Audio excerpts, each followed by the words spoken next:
Divino Jesus, amado Mestre, aqui iniciamos mais um culto evangélico neste lar que é teu, que nos acolhe, Senhor, para orarmos, para nos conectarmos contigo e alcançar tua proteção e teu amparo nas nossas lutas. Nesta noite, inspira o nosso Gilvan, que vai nos conduzir no comentário evangélico. Ajuda-nos a nós outros para apreendermos o significado mais profundo das lições. Este momento sagrado, sublime, seja, Senhor, o momento em que oremos pela nossa paz, dos nossos lares, de nossos entes amados, familiares, amigos e seus lares, pelos hospitais que abrigam a tantos enfermos neste momento desta temível pandemia e pelos lares de todo o planeta, de todos os nossos irmãos e irmãs que formam conosco a fraternidade do planeta terreno neste momento de provas. Em teu nome sagrado, no nome de Deus, no nome do amor de Maria Santíssima, nossa Mãe, permite-nos, Mestre, iniciarmos aqui nosso culto evangélico de hoje, louvando-te e a Deus, nosso Pai Todo-Poderoso, hoje como sempre, Cristo, que assim seja.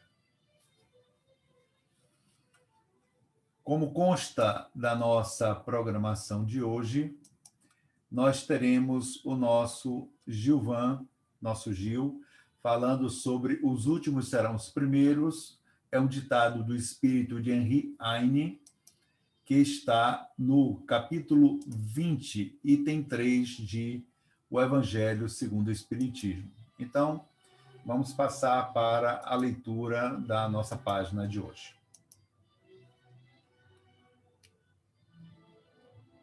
Jesus gostava da simplicidade dos símbolos e, na sua linguagem máscula, os obreiros que chegaram na primeira hora são os profetas, Moisés e todos os iniciadores que marcaram as etapas do progresso, as quais continuaram a ser assinaladas através dos séculos pelos apóstolos, pelos mártires, pelos pais da igreja, pelos sábios, pelos filósofos e, finalmente, pelos espíritas. Estes que por último vieram foram anunciados e preditos desde a aurora do advento do Messias e receberão a mesma recompensa. Que digo, recompensa maior. Últimos chegados, eles aproveitam dos labores intelectuais dos seus predecessores, porque o homem tem de herdar do homem e porque coletivos são os trabalhos humanos. Deus abençoa a solidariedade. Aliás, muitos dentre aqueles revivem hoje ou reviverão amanhã para terminarem a obra que começaram outrora. Mais de um patriarca, mais de um profeta, mais de um discípulo do Cristo, mais de um propagador da fé cristã se encontram no meio deles, porém mais esclarecidos, mais adiantados, trabalhando não já na base, e sim na cumeira do edifício. Receberão, pois, salário proporcionado ao valor da obra. O belo dogma da reencarnação eterniza e precisa a filiação espiritual. Chamada a prestar contas do seu mandato terreno, o espírito se apercebe da continuidade da tarefa interrompida, mas sempre retomada. Ele vê, sente que apanhou de passagem o pensamento dos que o precederam, entra de novo na liça, amadurecido pela experiência, para avançar mais. E todos, trabalhadores da primeira e da última hora, com os olhos bem abertos sobre a profunda justiça de Deus, não mais murmuram, adoram. Tal um dos verdadeiros sentidos desta parábola, que encerra, como todas as de que Jesus se utilizou falando ao povo, o germe do futuro e também, sob todas as formas, sob todas as imagens, a revelação da magnífica unidade que harmoniza todas as coisas no universo, da solidariedade que liga todos os seres presentes ao passado e ao futuro. É um ditado do espírito de Henri Heine, em Paris, 1863. Com isso, nós passamos ao nosso Givan a palavra para nos conduzir no comentário da noite. Com você, Gil, a palavra. Olá, boa noite. Me faço ouvir? Pode continuar, Gil, por gentileza. Bem, temos como ponto da nossa reflexão a mensagem do nosso Henri Heine, dando sequência ao capítulo 20 do Evangelho. Nosso amigo espiritual, já no primeiro momento, nos informa, ressalta que Jesus preferia ou gostava sempre de falar de forma simples. Utilizava, portanto, os símbolos, as imagens que compunham o cotidiano das pessoas. E ele fazia isto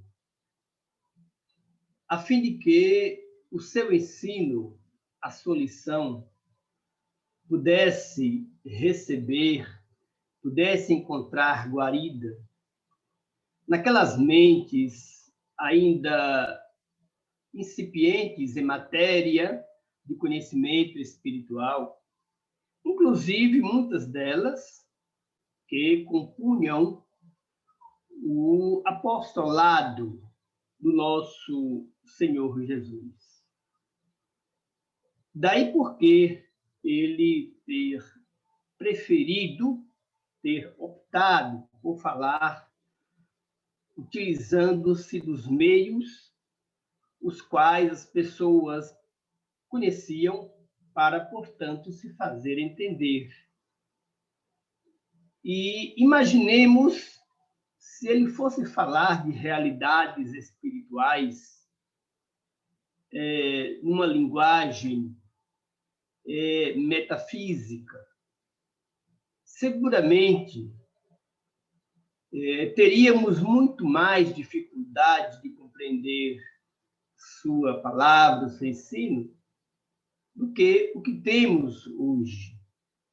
E olhe que não são poucas as interpretações que surgem dia a dia acerca do Evangelho de Jesus, e não obstante ter ele tido dado de falar da forma mais simples possível.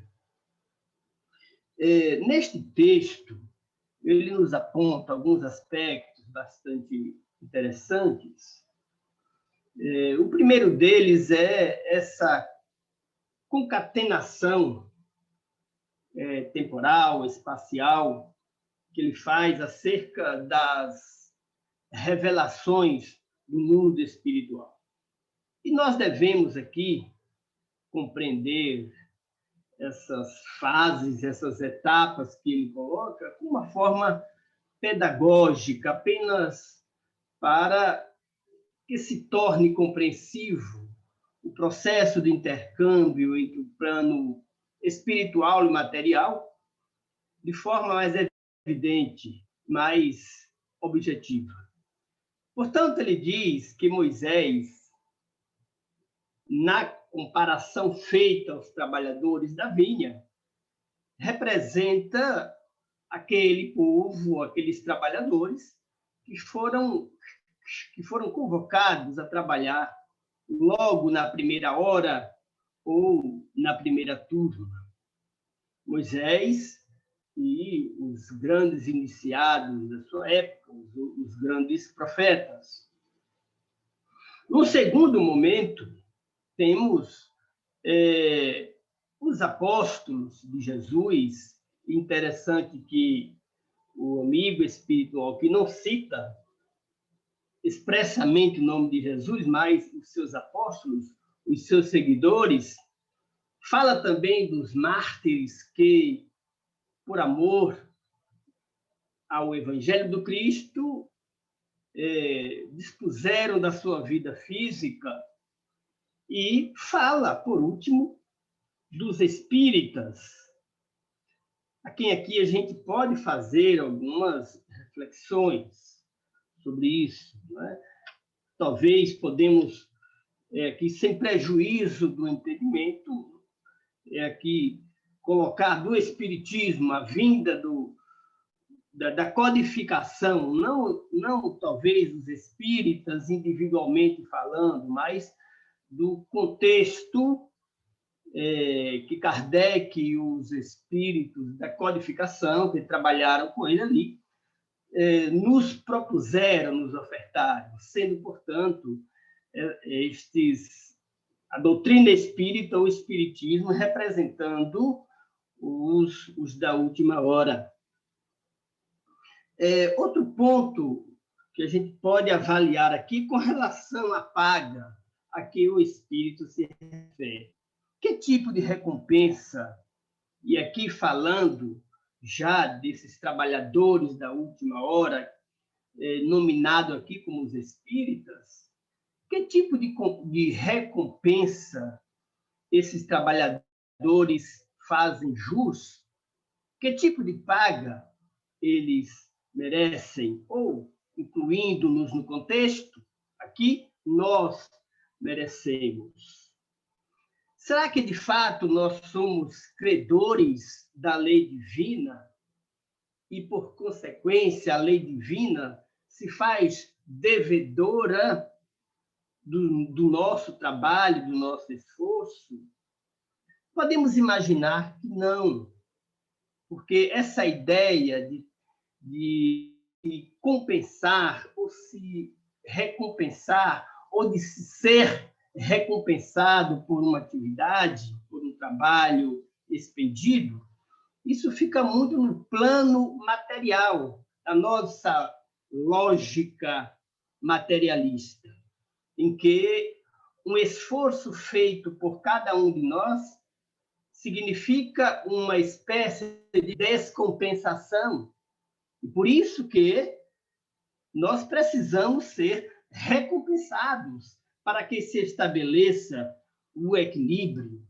Mas, quando falamos do trabalho espiritual, e principalmente quando falamos da graça divina, eu acho que esta lógica de salário que está posta aqui, esta lógica de compensação ou de recompensação, ela merece ser melhor avaliada, ser melhor refletida. Não se trata, portanto, pelo menos na nossa percepção, de uma paga no sentido material, isso menos ainda, nem de uma paga no sentido espiritual, podemos assim dizer, não é? Porque, efetivamente, eu acho que a paga se trata aí da oportunidade que nós temos que trabalhar. A lei divina não nos deve absolutamente nada, ainda que esta dívida esteja na perspectiva de uma dívida espiritual ou metafísica. Não. Nós é que somos, efetivamente, os grandes devedores. E devemos sempre, nesse sentido, agir como consta, inclusive, do Evangelho, na passagem que quando tivermos feito tudo que deveríamos fazer, ainda assim devemos dizer: somos servos infiéis ou inúteis, porque malmente cumprimos aquilo que se constituía na nossa obrigação. Portanto, em matéria de atividade espiritual, de dispêndio do nosso esforço, isso não merece paga sob nenhuma das hipóteses, nem de ordem material e nem também de ordem espiritual. A paga advém da oportunidade que a lei nos dá de podermos contribuir. Então, é desta forma, portanto, que nós podemos aqui compreender a paga colocada aqui pelo amigo espiritual. Ele fala também no seu raciocínio que os últimos, ou seja, os espíritas, foram os últimos a chegarem, mas ele coloca algo interessante que muitos de nós aqui, muitos dos trabalhadores espíritas, eles representam a própria reencarnação daqueles que chegaram na primeira hora. Ou seja, é provável que muitos de nós aqui já tenhamos figurado no rol daqueles trabalhadores da primeira hora, ou até mesmo nos trabalhadores da segunda hora, aqui tipificada no texto como os seguidores de Jesus, os mártires, né? Se não tanto, para não sermos arrojados aqui na nossa fala, mas pelo menos simpatizantes do cristianismo daquela época.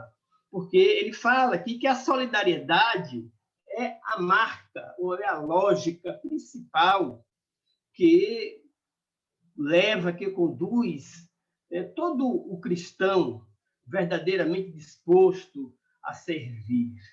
E, por conseguinte, todo espírita que se predispõe a colaborar. De forma que, quando a gente pensa que nós possamos ser os que estivemos na segunda ordem, na segunda hora, ou também na primeira, a gente vê também que essa ideia de primeira e segunda ordem, elas se unificam num todo. Ou seja, são partes, são momentos que, no fundo, compõem um todo, porque todos nós somos trabalhadores da lei, todos nós, de alguma maneira, que buscamos efetivar, ainda que com as nossas fragilidades, com as nossas deficiências, com os nossos tropeços, nossas quedas, nossos murmúrios, como coloca aqui o Henri Heine, ainda assim, de alguma maneira, procuramos, no burilamento, na dor e nas aflições diárias aqui, carregar a nossa cruz e, de alguma maneira, ajudar o irmão, o companheiro que está ao nosso lado também suportar a sua dor e a conduzir a sua cruz. E, nesse sentido, a gente vai construindo, consolidando o ensino de Jesus na face da terra, na medida em que os nossos corações se tornam também solos férteis e receptivos ao Evangelho de Jesus. Então,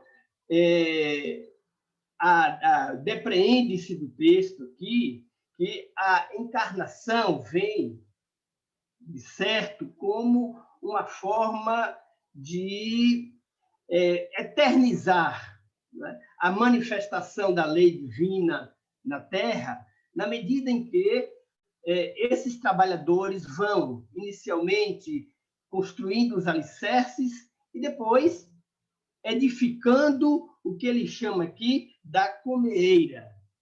Portanto, aqueles que hoje trabalham na comeeira ou na cobertura, no corolário do ensino de Jesus, devem ter a profunda percepção do compromisso e da responsabilidade que eles têm, né, ou que nós temos, até porque nós também, em tese, fizemos parte daqueles trabalhadores que começaram pelos alicerces, pelas fundações. E se não tivermos o cuidado de fazer uma cumeira, uma cobertura completa, evidentemente podemos deixar furos e daí termos que retornar para refazer o trabalho, para refazer a empreitada. Portanto, devemos agradecer a lei divina diuturnamente pela oportunidade de estarmos encarnados e, como consequência dessa oportunidade, aproveitarmos o melhor possível do tempo para edificarmos em nós e consolidarmos em nós esse ensino de Jesus. Não é? E não apenas consolidarmos na nossa intimidade, como naturalmente propagarmos e vivenciarmos na relação com o nosso semelhante. Então, este é, portanto, o compromisso que nós, espíritas, temos, independentemente de sermos aqui caracterizados como os últimos, até porque, seguramente, a manifestação da lei divina não se encerra apenas na codificação espírita, sabemos disso. Então, todo trabalhador, independentemente de ser primeiro, o último ou o antepenúltimo, todo trabalhador faz parte dessa grande construção, dessa grande edificação do reino celeste aqui na Terra. Portanto, a seara é grande, o trabalho é longo, mas cabe a cada um de nós, a todo momento, colocar um tijolo sobre o outro, a fim de que esta construção, esta edificação, aqui no sentido simbólico, mas queremos falar da edificação do reino celeste na nossa intimidade, se faça o quanto antes e o quão mais abrangente possível seja para toda a humanidade, para o nosso bem, para o bem de toda a humanidade. Então, nosso obrigado, nosso agradecimento pela oportunidade de estarmos aqui a dialogar, a conversar e a refletir juntos sobre este tema. Obrigado. Grato, Gil, pelos seus comentários e, após as colocações do nosso Gilvan, passamos então para nosso momento de prece, de vibrações em favor de nós, da nossa paz, daqueles aos quais amamos e também de toda a nossa humanidade. Vamos então orar.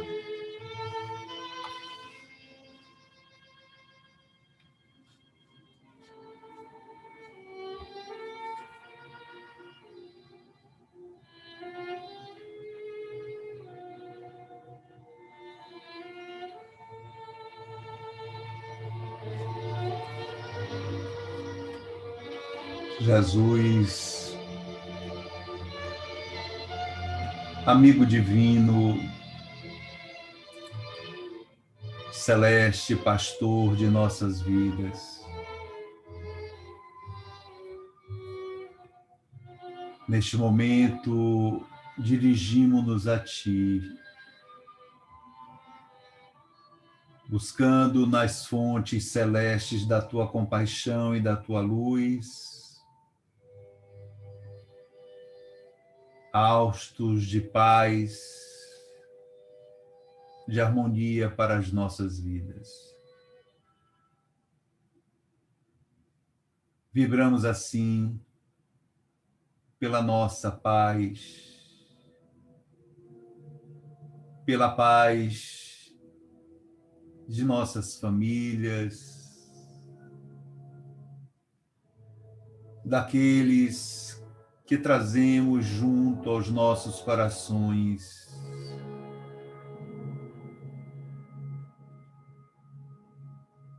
Que possas, amigo celeste, envolver-nos aos nossos lares pela intervenção amorável dos teus mensageiros,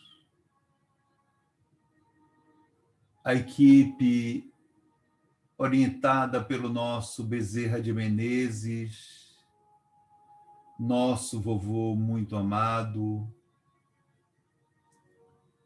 pelo nosso amado pai espiritual, Dr. Maltês,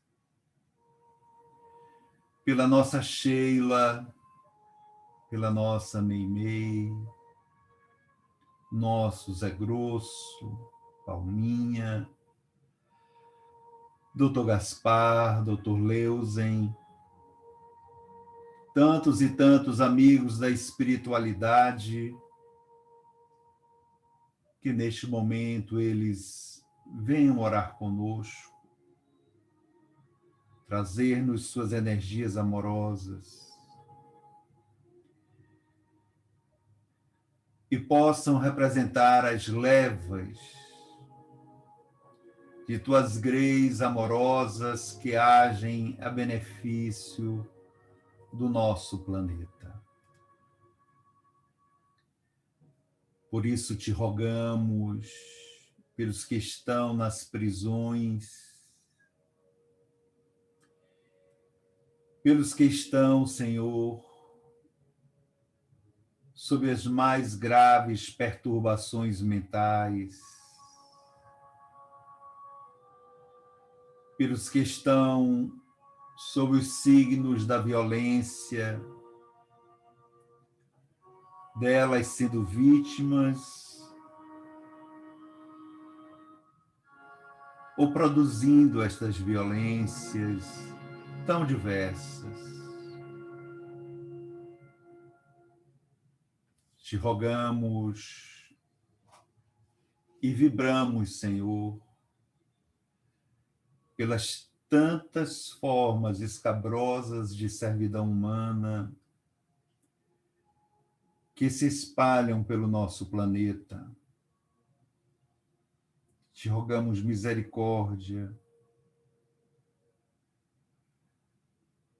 Te pedimos por todos os que se encontram acorrentados às dependências químicas, aos que estão sob as mais profundas decepções, aos que estão sob as mais fundas depressões, ideações suicidas e homicidas.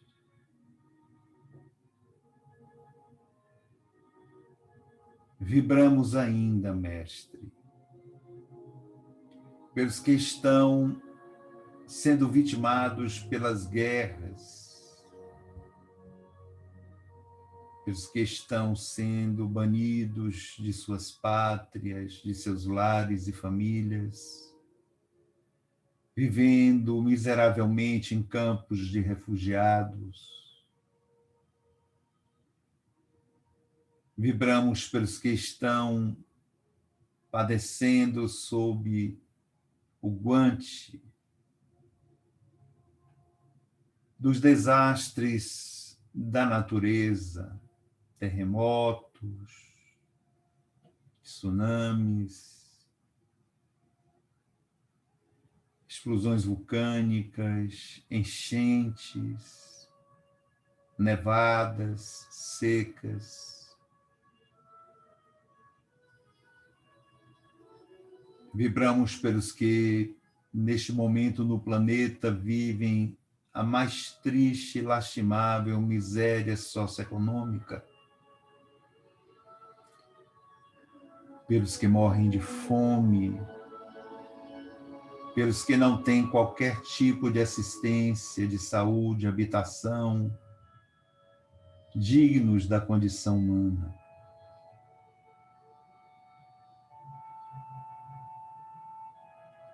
Vibramos pelos que estão nos hospitais,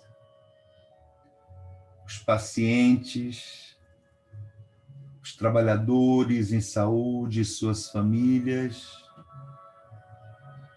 que estão sendo vitimados pela Covid-19, e pelos que estão sendo vitimados pelos desdobramentos dessa pandemia, padecendo de falta de assistência médica. Vibramos pelos que trabalham pela solução desses males que estão envolvendo a humanidade.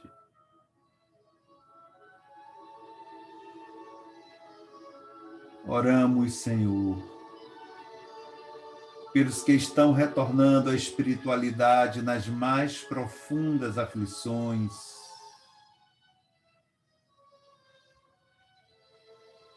pelos que estão mergulhados em trevas, pelos que se aplicam nas obsessões,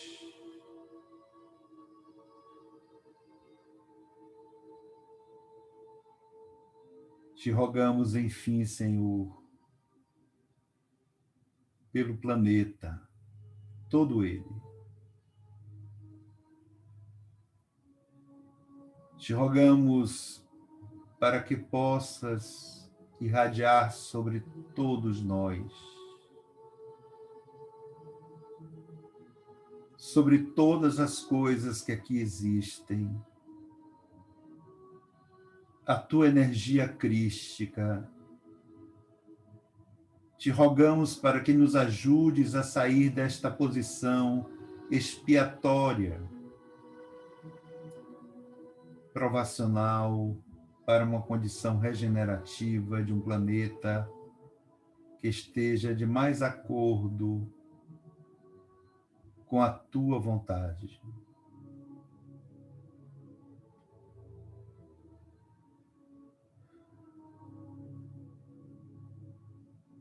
Te agradecemos por todas as bênçãos, por tudo que nos concedes, tu e a tua misericórdia, e sobretudo a misericórdia de Deus Todo-Poderoso. Concede-nos que em teu sagrado nome, no nome de Deus Altíssimo, aqui encerremos momentaneamente o nosso encontro.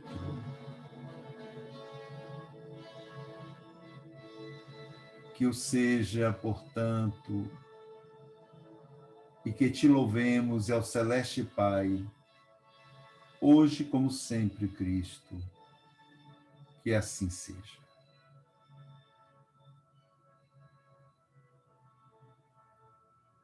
Como sempre fazemos, vamos aproveitar ainda alguns instantes de prece e mentalizando a figura excelsa de Jesus, de mais alto dos esplendores da vida espiritual em que se encontra.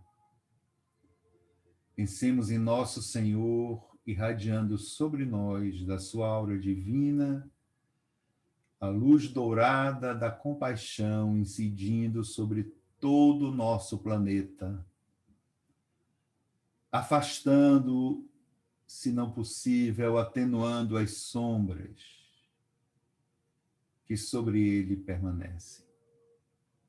Mentalizemos por alguns instantes.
Vamos seguir então com a nossa programação. Na próxima quinta-feira, a nossa Ana Cristina, em lugar do nosso Leonardo, nossa Ana Cristina Barbosa, seguirá com o estudo do volume 2 do Sabedoria do Evangelho de Carlos Pastorino, trabalhando conosco oração no barco de Pedro e pescaria inesperada. E já temos pronta a programação, faltando apenas alguns elementos, mas podemos dizer então aqui que no próximo dia 6, no próximo dia 1º, Marconi estará conosco falando sobre o bem e o mal, tema que ele gosta bastante de abordar sobre o Livro dos Espíritos. Teremos na próxima terça-feira, este que vos fala, falando sobre a missão dos Espíritas, capítulo 20, item 4 de O Evangelho segundo o Espiritismo. Portanto, estão todos e todas convidados e convidadas a estarem conosco no prosseguimento das nossas atividades. A todos e todas agradecemos as presenças, agradecemos o acompanhamento das nossas atividades, ao nosso Gil, nossa gratidão também, e que Jesus nos abençoe. A todos e todas, beijos, abraços e paz e bem. Até quinta-feira.